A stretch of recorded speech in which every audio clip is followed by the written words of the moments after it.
Ariho at tayo ay may nabiling 1.5 kilong paa ng manok, Adidas kung baga. Pinutol ko na ho ang mga kuko niyan at baka na malagyan pa ng Kyotex. Yan ay malinis na at ating isasalang din sa labas at medyo matagal-tagal ho rin palambutin. At para ho rin pata ng baboy ay ilang araw, ilang oras ho bago lumambaw. Yan ho, ang ating lutuan din sa labas, tigahoy. At sa pagkakataong aray ay inilipat ko na sa loob at malambot na. Sa digasaw na natin lulutuin, may konting kulo na lang at timplay ayos na, luto na oray. At ayun na nga, at lalagyan natin ng sibuyas, bawang at paminta. Sabayan pa natin ng toyo para may lasa na. Ayan na nga guys, konting-konti na lang at aray paluto na. At sa pagkakataong aray ay lagyan po naman natin ng ketchup. Kayo gaho ay naglalagay ng ketchup, ay ako ay naglalagay ng ketchup din sa adobong paa ng manok at gana rin pampapula para pumula ho ang ating adobong paa ng manok. Ayan ho, nilagay na natin ang ketchup, lagyan pa ho natin ng kaunti at medyo kakaunti ho ang ketchup na napalagay baka hindi mamula. Ayaw, tama na ho ang ketchup na yan. Ay baka naman mapasobra na ho ang pula. Dire-diretso lang ho. Ayan, ang sunod naman natin ilalagay ay syempre hindi po mawawala sa adobong chicken feet ang pampatamis, pampasarap, syempre soda. Alam niyo na ang soda yan, kulay puti na parang tubig. Yan yung matamis na bumubula. Ayaw ko lang magbanggit ng brand. Tsaka ho, ang ilalagay pa natin ay yan, oyster sauce. Ayan ay pampalasa dahil ng oyster sauce.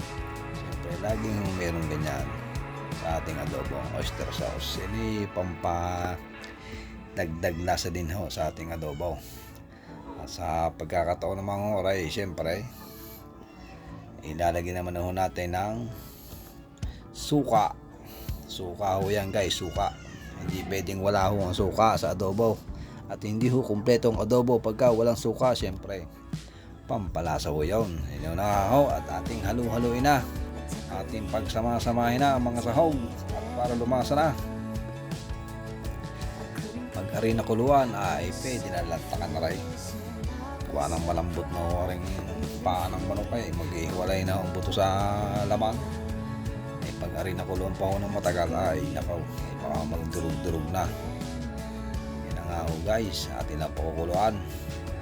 At ayan na nga guys, kumukulo na. Ay asbok naman ay, tingnan nyo, asbok na. Para na rin bulkan tal ay umuusok. Oh, ayan, usok naman ang katakot-takot ay. Iga-igahin lang ho natin ang sabaw at medyo marami pa hong sabaw. Pag igaho na rin ay sigurado na ho yan. Ayan na nga ho guys, at lalagyan ho natin ng 5 pirasong sili. Kulay green nga lang ho, wala makuha pula eh. Ayan ay siling Tagalog. Yan o, napakanghang kaysa dun sa matutulis na silay na pulang-pula eh, wala namang lasa. Ayan guys, iga na ho ang sabaw. Ay pwede na ho rin kainain. Tingnan nyo naman ho, at paiga na naghihiwalay na ang buto sa laman. Aray masarap sa adobong pa ay. Tingnan nyo naman ho. Ayan tingnan nyo ho. Ay sarap na rin. Ang sarap po na rin papakain natin yung sabaw at malapot-lapot. Kakain na naman ho tayo na rin.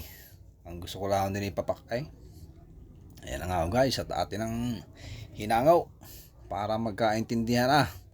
Ayan, tingnan nyo naman ho guys. Napakalapot ho ng sabaw na yan. Ay ang sarap po na rin. Mapaparami na naman ho kain. Ayan hiwalay na ang buto sa laman. Para yung gusto ko sa adobong garde. Ayan ay kasarap na rin. Tingnan nyo ang sabaw. Ay ang lapot naman ng sabaw ay. Kasarap na rin. Ayun ay kanin ho, kanain at ay kakain na. At ating lalantakan na ho ang adobong aray. At nagguradong napakasarap na rin. Yun nga ho, nakachamba na naman ang luto ang inyong kusinerong kalbaw. Ayan, tingnan nyo ho guys. Ay hiwalay na ho ang butaw sa laman. Pag sup-sup ho na rin, buto na lang ho may iwan na rin. Siyempre, pang aso na ho yaw ng butaw. Ayun na nga ho guys, tayo kakain na. Tingnan nyo ho. Oh. Ay, ayaw. Ay, tingnan nyo ho. Iwan ng ano ay. Dala, laman, iway butaw.